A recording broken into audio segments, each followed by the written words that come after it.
So what the current research is showing is that phytoestrogens, you want to bring them in, and you're not at risk of the estrogen-related cancers. You actually might be helping to minimize them. Hi, welcome to the Judy Terrell Show, where I explore topics intended to optimize everybody 50, 60, 70, and above. Hello, everybody, and welcome to your second 50. And if you're joining me now, then you are in my series, my 6-part series on what foods can we eat to increase our longevity.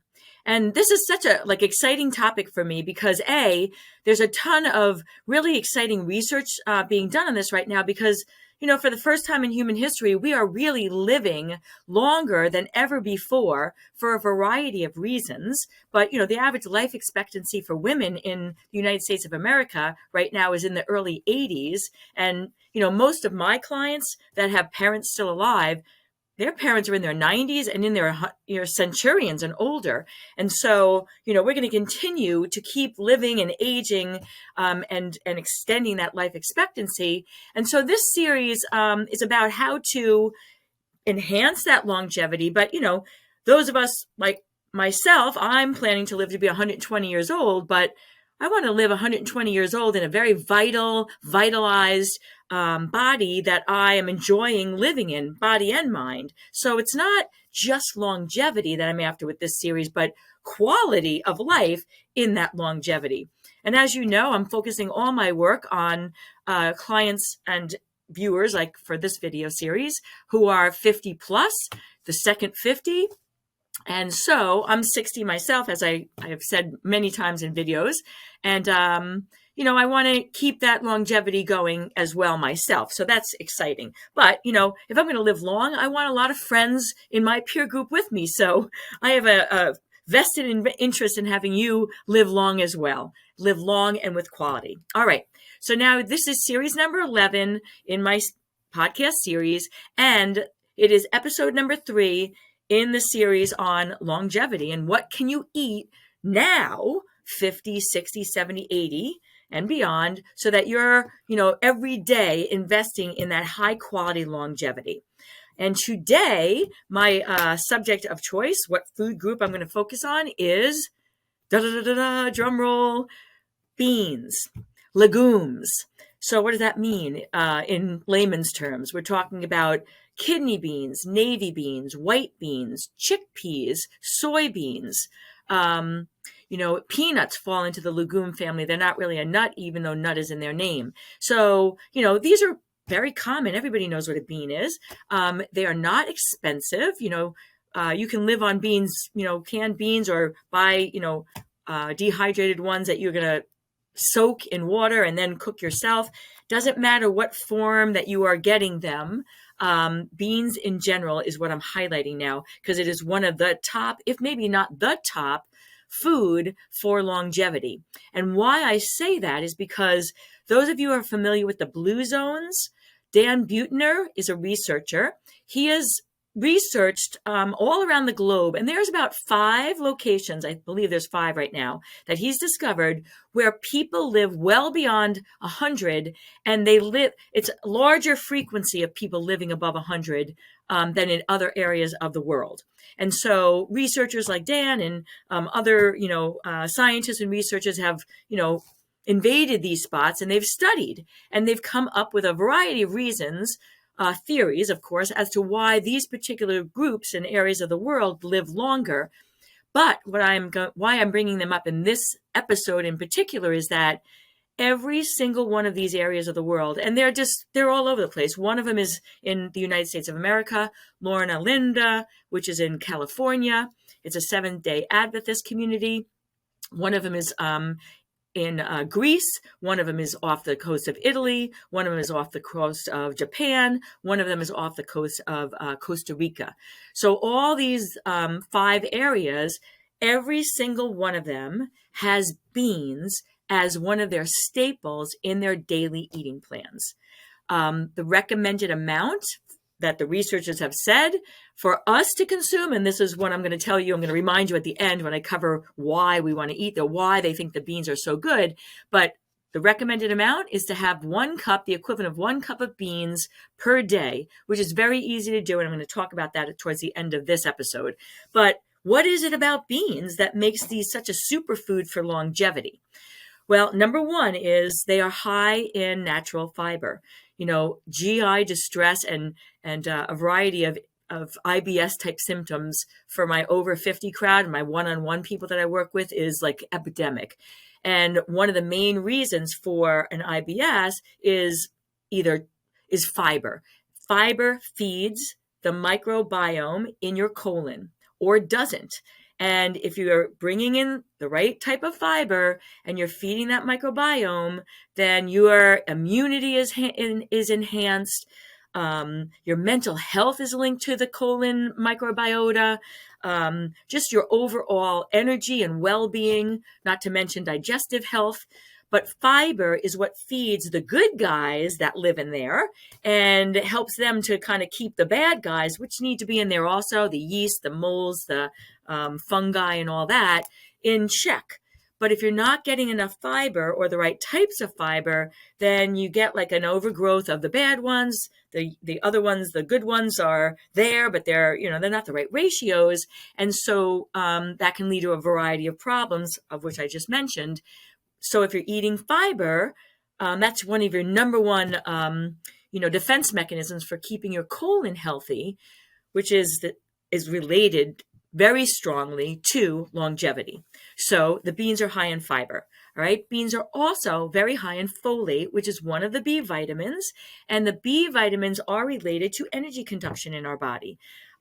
If you're deficient in B vitamins, you're going to feel lethargic. You're going to feel, fatigued. So the folate in the B vitamins, who doesn't feel that when you're over 50? As a 6-year-old, I can tell you that's a daily occurrence. So it's not about, it's how can you minimize that? What can you bring in? I am so excited to announce your second 50.life. I have been working in the fitness industry with individuals, both men and women, over 50 years old for 42 years and really specialized in the last 10 on over 50. I'm over 50 myself by a long shot. And I've helped literally thousands of men and women both to lose the extra body fat that they gain in the second half of their life. 2, feel better in their own bodies energetically. I have helped people to reverse and eliminate health problems, high blood pressure, high cholesterol, pre-diabetes, symptoms of menopause, to name just a few. On this platform, you will have access to an entire body of resources, exercise videos, mini courses, eating plans that are specially designed for over 50 men and women because there's special needs for our demographic. And in addition to the virtual resources that you'll have access to if you join at any time that you'd like, you also have access to me for one-on-one coaching through a group coach call every month. So you can bring your specifics and we can address those as you're also getting information that is specific to the over 50 population. 50s, 60s, 70s, and now 80s is the demographic that I'm working with. So it's your second 50.life, YOURSECOND 50.life. Go check it out. It might be the single best thing that you've looked at like in your second 50s. Your arsenal to help you combat that because it's going to happen as you get older, but we can minimize it. So the folate and the B vitamins in the beans is another, perk to the beans. Beans are also high in potassium, and everybody knows that our American diet in particular is very high in sodium, hence a lot of high blood pressure issues for over 50 men and women, in particular men. So beans are naturally high in potassium.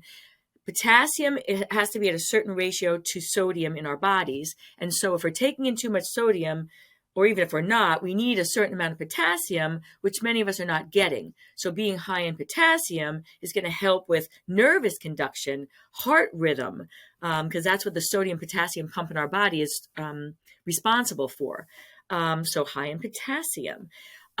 If you choose soybeans, and I'm going to recommend that the women who are listening to this podcast bring in some soybeans because they are high in all the things I just mentioned, but they're also high in phytoestrogens. And now, as you know, as we're past menopause as women, we are low now in estrogens, and that causes low bone density. It causes skin to lose its firmness. It causes your hair to dry out, amongst other tissues in your body, like vaginal tissue, which is painful for intercourse. So phytoestrogens can help bring more estrogen into your body. And those of you who are listening who are women, I'm sure many of you are going to say yes, but if you've got an estrogen-related cancer risk profile in your genetics or in your own life, you've had estrogen-related cancers, it has been said to avoid estrogens. But the current science, and check me on this, go to your practitioners, go on the internet, go to PubMed and back up my statement here. They're finding now that phytoestrogens, because they're a different type of estrogen, they will link on the receptor sites of estrogens in the cells, and it actually blocks other estrogens from going into those sites that would then enhance the growth of estrogen-related cancers. So what the current research is showing is that phytoestrogens, you want to bring them in, and you're not at risk of the estrogen-related cancers. You actually might be helping to minimize them. But if you're not at risk of estrogen-related cancers as a female over 50, then the phytoestrogens can help you to mitigate, almost like taking a hormone replacement supplement. You're bringing those phytoestrogens into your body to help with the symptoms, help temperature regulation, which can help you to sleep better because, us women over 50 with low estrogen, heat regulation becomes an issue because estrogen used to help with that. So the soybeans in particular are high in the phytoestrogens, which can help with some of the symptoms of postmenopause, in addition to having all the other benefits for the longevity of beans in general. So that's a win-win as far as I'm concerned when it comes to the soybeans. Beans are also very high in antioxidants, which I've covered with the mushrooms in my last episode in this series. But oxidation, everyone knows that on the outside. If something's oxidating, it's rusting. Oxygen is now degrading a metal or a particular substance, and that's not a good thing. Well, that happens in our bodies also because we're breathing in oxygen. Oxygen is the elixir of life, but it causes oxidation to the cells inside. So antioxidants are a good thing to slow that process down. So beans are high in antioxidants. All right. So a whole mess of chemical reasons for bringing beans into our daily practice, not the least of which is already being illustrated by these blue zones that if every one of them, and that is one of the few things that every one of the communities are eating, different communities of those 5 red zones eat different things, but they all eat the beans. So there's something compelling about that. All right, so let's talk about how to have them. Easy breezy. Like you open up a can of beans, rinse off in case you're worried about the BPA and the plastic in the inside or the salt, but you can get low sodium beans or cook your own. Steep them, dump out the water for 24 hours, and then cook them up, boil them up, and let them swell, and you can make your own. Either way, you can take beans and add them to scrambled eggs to add a on-plan healthy starch to your breakfast.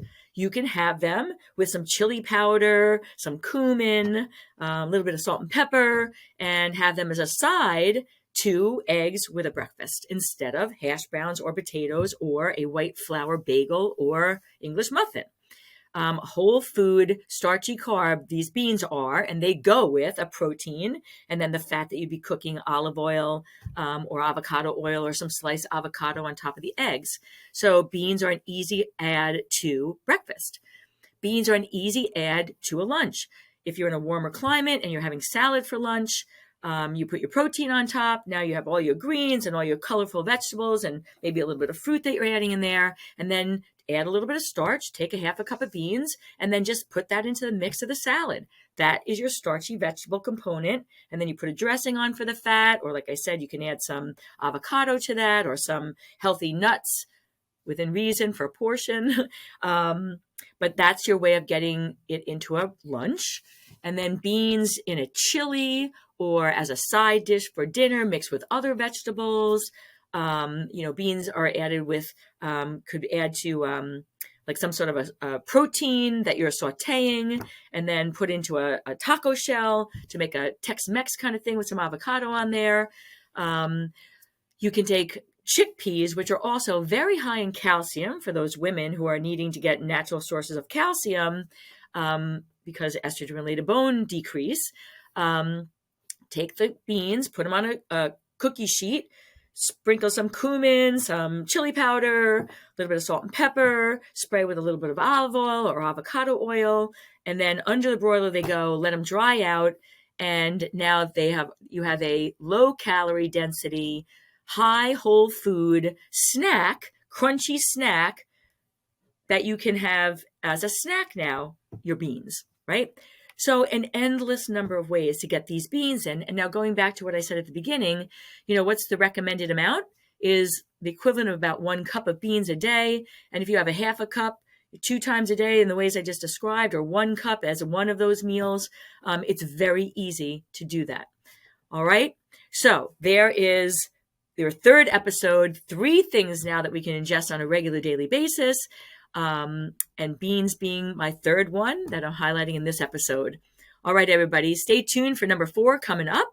And as always, let's make our second 50 even better than our first. Let's increase our longevity so that not even us as individuals are living longer, but we have a lot of friends that we can live longer with. All right, everybody, see you soon in the next episode. Thanks for listening, everybody. And if you'd like to have access to more of my resources, then you can reach me at Facebook, Instagram, YouTube. You can go to my new platform at yoursecond50.life. That is yoursecond50.life, or at my website, www.judyterrell.com.